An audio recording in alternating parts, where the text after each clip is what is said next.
ओम नमः शिवाय। बोलो शंकर भगवान की जय। नमस्कार दोस्तों, स्वागत है आप सभी का मेरे YouTube चैनल आर के भक्ति ज्ञान में। भक्तों, आज हम आपको सोमवार के दिन सुनी जाने वाली भगवान शंकर और माता पार्वती की व्रत कथा सुनाएंगे। तो सभी भक्तजन हमारी कथा को श्रद्धा भाव और प्रसन्न चित्त मन से सुने। जो भक्त हमारे चैनल पर नए आए हैं, जो हमारे चैनल को नए देख रहे हैं, ने अभी तक हमारी वीडियो को लाइक नहीं किया है, वो वीडियो को लाइक करें, चैनल को सब्सक्राइब करें और कमेंट में ओम नमः शिवाय, ओम उमा महेश्वराय नमः अवश्य लिखें। 16 सोमवार व्रत का नाम आपने सुना ही होगा, जो मुख्यतः कुंवारी लड़कियां अपने विवाह की आशा से भगवान शिव के नाम पर रखती हैं। वहीं सुहागिन स्त्रियां भी इस व्रत को भगवान शंकर की कृपा प्राप्ति के लिए करती हैं। मान्यता के अनुसार ये व्रत पुरुषों के लिए भाग्योदय, सकल मनोरथ पूर्ण करने वाला है। वहीं यह व्रत स्त्रियों को मंचा वर और सौभाग्य प्रदान करता है। इसके अलावा ये व्रत रोग शोक दूर करने के साथ ही जाने अनजाने में किए गए पापों से मुक्ति प्रदान करता है। तो आइए भक्तों, हम अपनी कथा को प्रारंभ करते हैं। प्राचीन समय में एक नगर में एक धनवान साहूकार रहा करता था, जिसके घर में किसी प्रकार की कोई कमी नहीं थी, परंतु उसके कोई पुत्र नहीं था, जिस कारण वह काफी दुखी रहता था। उसे दिन रात यही चिंता सताती रहती थी। ऐसे में वह पुत्र पाने की कामना के लिए हर सोमवार भगवान शिव जी का व्रत और पूजन किया करता था और शाम के समय शिव मंदिर में जाकर के भगवान शिव जी के सामने दीपक जलाता था। उसके उस भक्ति भाव को देखकर देवी मां पार्वती ने शिव जी से कहा कि यह साहूकार आपका बहुत बड़ा भक्त है और सदैव आपका व्रत और पूजन बड़ी श्रद्धा के साथ करता है, इसकी मनोकामना पूर्ण करनी चाहिए। शिव जी ने कहा, हे पार्वती, यह संसार कर्म क्षेत्र है और जैसे किसान खेत में जैसा बीज बोता है वैसा ही फल काटता है, उसी तरह इस संसार में व्यक्ति जैसा कर्म करता है वैसा ही फल भोगता है। पार्वती जी ने अत्यंत आग्रह से कहा, प्रभु, जब यह आपका इतना बड़ा भक्त है और इसको अगर किसी भी प्रकार का दुख है तो उसे अवश्य दूर करना चाहिए, क्योंकि आप सदैव अपने भक्तों पर दयालु होते हैं और उनके दुखों को हमेशा दूर करते हैं। यदि आप ऐसा नहीं करेंगे तो मनुष्य आपकी सेवा व व्रत क्यों करेंगे। पार्वती जी के ऐसे आग्रह पर शिव जी बोले, हे पार्वती, इसके कोई पुत्र नहीं है, इसी चिंता में यह अत्यंत दुखी रहता है। इसके भाग्य में पुत्र ना होने पर भी मैं इसको पुत्र की प्राप्ति का वर दे सकता हूं, लेकिन वह पुत्र केवल 12 वर्ष तक जीवित रहेगा। इसके पश्चात वह मृत्यु को प्राप्त हो जाएगा। इससे अधिक तो मैं भी कुछ और इसके लिए नहीं कर सकता। यह बातें साहूकार सुन रहा था। इससे उसको ना तो प्रसन्नता हुई और ना ही कुछ दुख हुआ। वह पहले की तरह शिव जी महाराज का व्रत और पूजन करता रहा। कुछ समय व्यतीत हो जाने पर साहूकार की स्त्री गर्भवती हुई और 10वें महीने में उसे अति सुंदर पुत्र की प्राप्ति हुई। साहूकार के घर में बहुत खुशी मनाई गई, परंतु साहूकार ने उसकी केवल 12 वर्ष की आयु जानकर अधिक प्रसन्नता प्रकट नहीं की और न ही किसी को यह भेद बताया। जब वह बालक 11 वर्ष का हो गया तो उस बालक की माता ने उसके पिता से विवाह आदि के लिए आग्रह किया। तो वह साहूकार कहने लगा कि अभी मैं इसका विवाह नहीं कर सकता, अपने पुत्र को काशी पढ़ने के लिए भेजूंगा। फिर साहूकार ने बालक के मामा को बुलाकर उसको बहुत सा धन दिया और कहा, तुम इस बालक को काशी जी पढ़ने के लिए ले जाओ और रास्ते में जिस स्थान पर भी जाओ यज्ञ और ब्राह्मणों को भोजन अवश्य कराते जाना।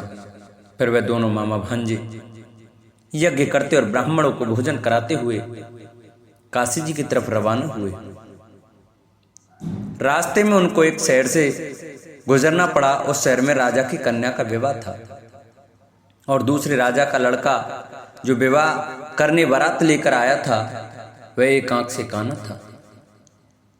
उसके पिता को इस बात की बड़ी चिंता हो रही थी कि कहीं वर को देख कन्या के माता पिता विवाह में किसी प्रकार की अड़चन पैदा न कर दे। इस कारण जब उसने अति सुंदर सेठ के लड़के को देखा तो मन में विचार आया कि क्यों ना दरवाजे के समय इस लड़के से वर का काम चलाया जाए। ऐसा विचार कर वर के पिता ने उस लड़के और उसके मामा से बात की तो वे राजी हो गए। फिर उस लड़के को वर के कपड़े पहनाकर और घोड़ी पर चढ़ाकर दरवाजे पर ले गए और सब कार्य प्रसन्नता से पूर्ण हो गया। फिर वर के पिता ने सोचा कि यदि विवाह कार्य भी इसी लड़के के द्वारा करा लिया जाए तो क्या बुराई है। ऐसा विचार कर उसने लड़के और उसके मामा से कहा, यदि आप फेरों और कन्यादान के काम को भी करा दें तो आपकी बड़ी कृपा होगी और मैं इसके बदले में आपको बहुत सारा धन दूंगा। तो उन्होंने स्वीकार कर लिया और विवाह कार्य भी बहुत अच्छी तरह से संपन्न हो गया। परंतु जिस समय लड़का जाने लगा तो उसने राजकुमारी की चुन्नी के पल्ले पर लिख दिया कि तेरा विवाह तो मेरे साथ हुआ है, परंतु जिस राजकुमार के साथ तुमको भेजेंगे वह एक आंख से काना है और मैं काशी जी में पढ़ने जा रहा हूं। लड़के के जाने के पश्चात उस राजकुमारी ने जब अपनी चुन्नी पर ऐसा लिखा हुआ देखा तो उसने राजकुमार के साथ जाने से मना कर दिया और कहा कि यह मेरा पति नहीं है, मेरा विवाह इसके साथ नहीं हुआ है, वह तो काशी जी पढ़ने गया है। राजकुमारी के माता पिता ने अपनी कन्या को विदा नहीं किया और बारात वापस चली गई। उधर सेठ का लड़का और मामा काशी जी पहुंच गए। वहां जाकर लड़के ने पढ़ना शुरू कर दिया। जब लड़के की आयु 12 साल की हो गई उस दिन उन्होंने यज्ञ रचा रखा था कि लड़के ने अपने मामा से कहा, मामा जी आज मेरी तबीयत कुछ ठीक नहीं लग रही है। मामा ने कहा अंदर जाकर सो जाओ और आराम करो। लड़का अंदर जाकर सो गया और थोड़ी देर के बाद में उसके प्राण निकल गए।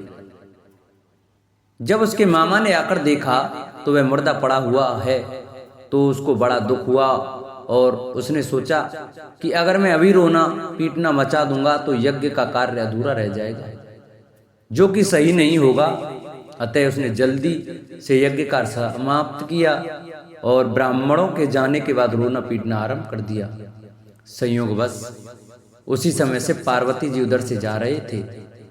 जब उन्होंने जोर जोर से रोने की आवाज सुनाई दी तो पार्वती जी शिव जी से कहने लगी, प्रभु कोई दुखिया रो रहा है, कृपया कर इसके कष्ट को दूर कीजिए।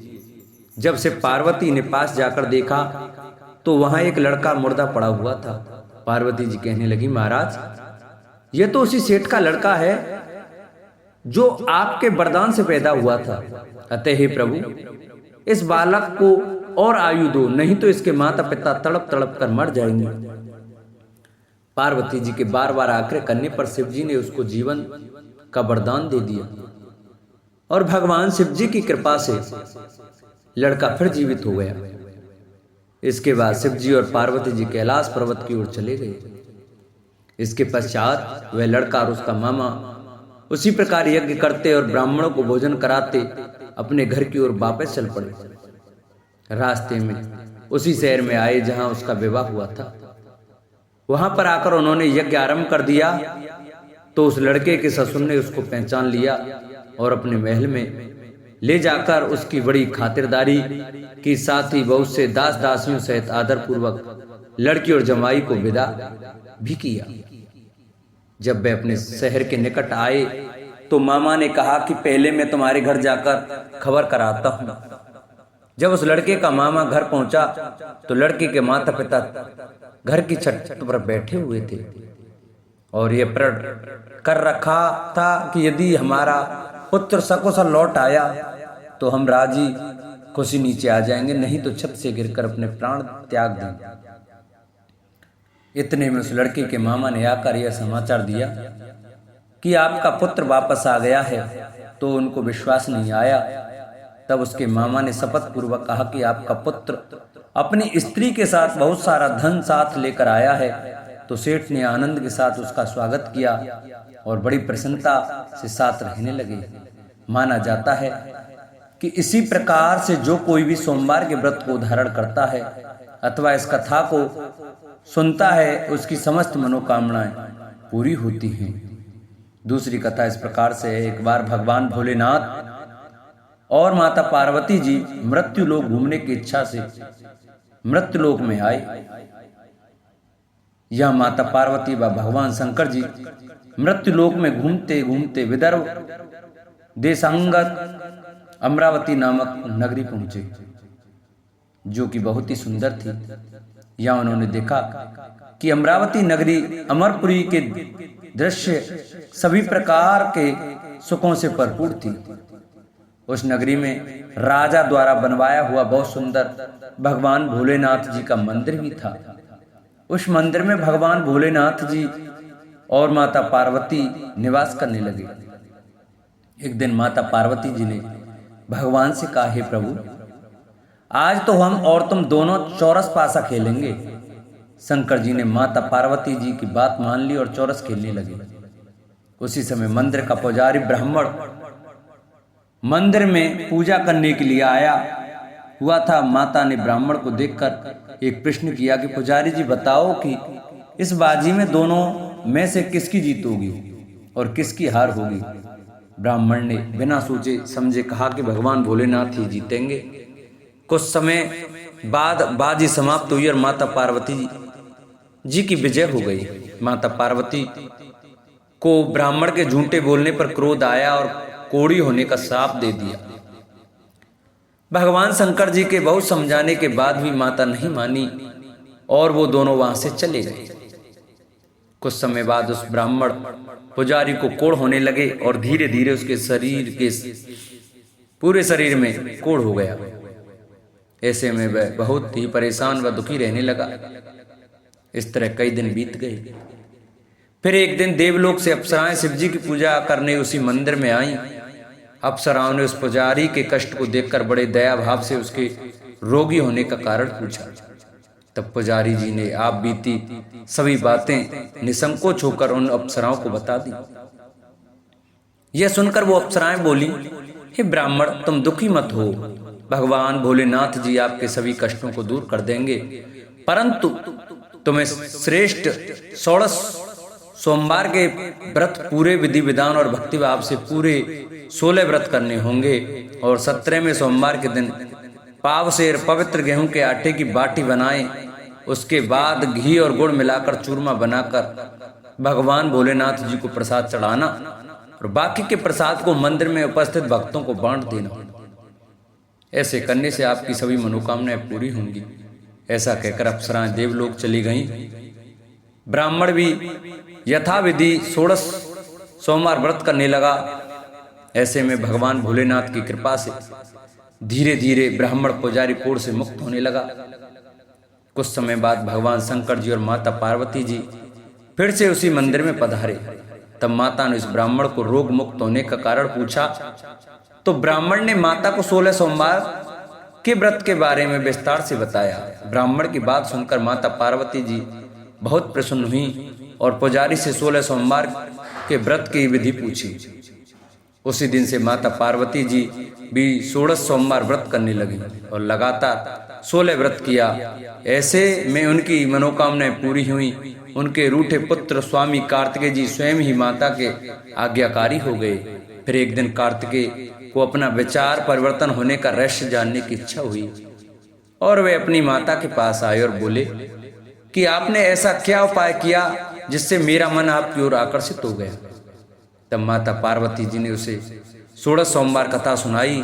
तब कार्तिकेय ने अपनी माता से कहा, इस व्रत को मैं भी करूंगा क्योंकि मेरा प्रिय मित्र ब्राह्मण दुखी दिल से परदेश गया है, हमें उससे मिलने की बहुत इच्छा होती है। फिर कार्तिकेय जी ने भी 16 सोमवार के व्रत पूरे विधि विधान से किए और उनकी भी इच्छा पूर्ण हो गई। उन्हें अपना प्रिय मित्र मिल गया।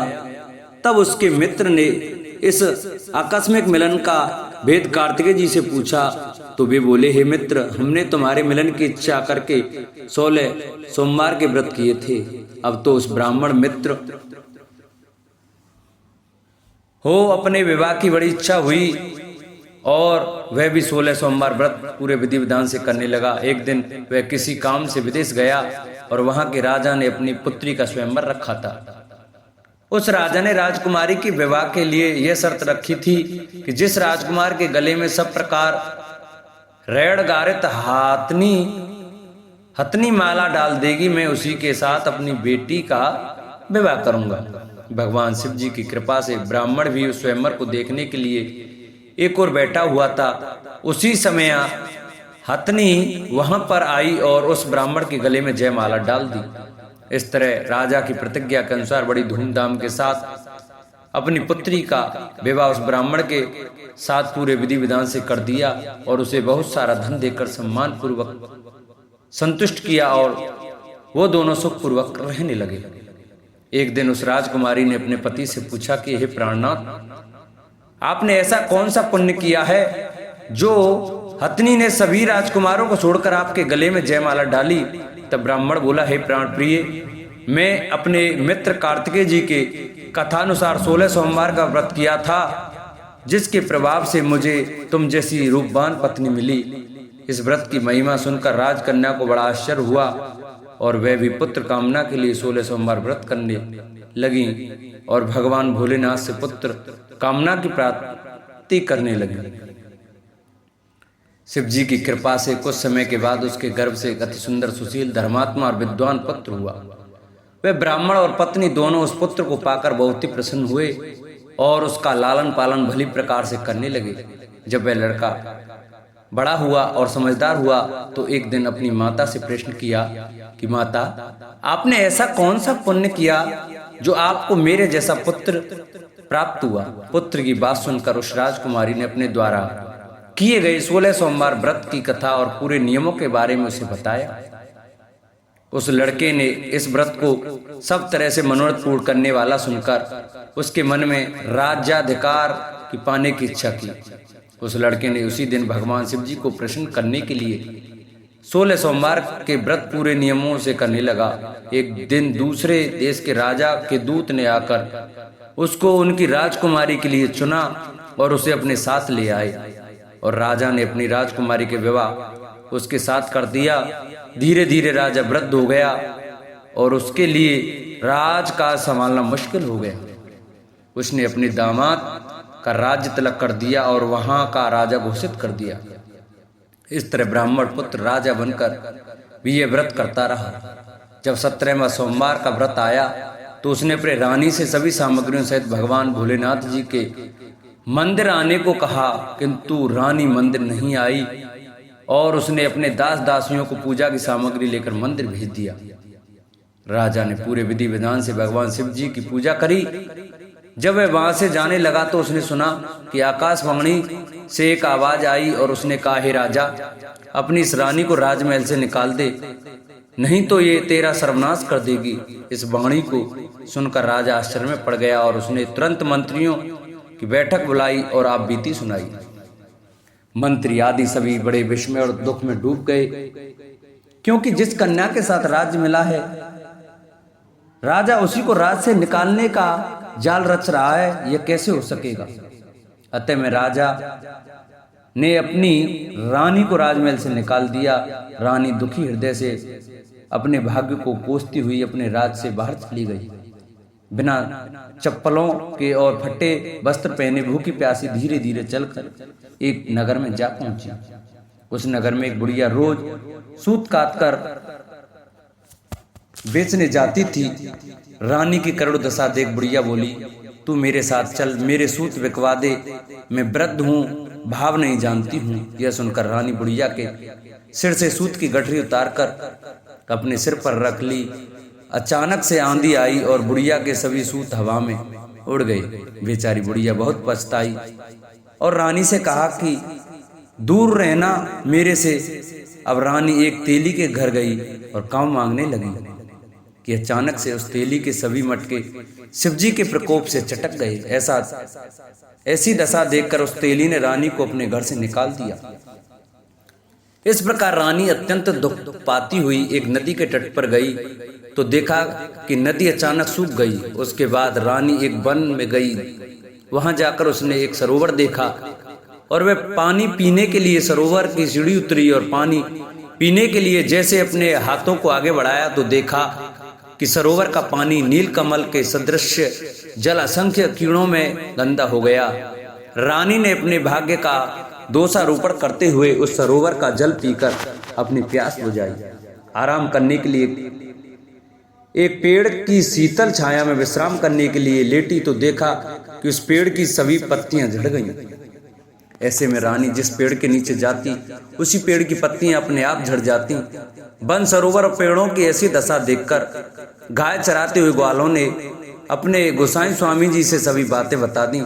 गोसाई जी के आदेशानुसार ग्वाले रानी को पकड़कर गोसाई जी के पास ले आए। रानी की मुख कांति और शरीर शोभा देखकर गोसाई जी जान गए कि यह कोई विधि की गति की मारी कुलीन अबला है। ऐसा सोचकर गोसाई जी ने रानी से कहा कि हे पुत्री, मैं तुमको पुत्री समान रखूंगा, तुम मेरे आश्रम में ही रहो और मैं तुम्हें किसी प्रकार का कष्ट नहीं होने दूंगा। गोसाई जी के ऐसे वचन सुनकर रानी को थोड़ी धीरज मिली और वह आश्रम में ही निवास करने लगी। आश्रम में रानी खाना बनाती तो उसके खाने में कीड़े पड़ जाते और जब वह पानी भर के लाती तो उसके में भी कीड़े पड़ जाते। अब तो गोसाई जी भी बहुत दुखी हो गए और रानी से बोला कि बेटी, तेरे पर कौन से देवता का कोप है जिससे तेरी ऐसी दशा है। गोसाई जी की बात सुनकर रानी ने कहा कि अपने पति के साथ भगवान शिव जी की पूजा करने नहीं जाने की पूरी कथा सुनाई।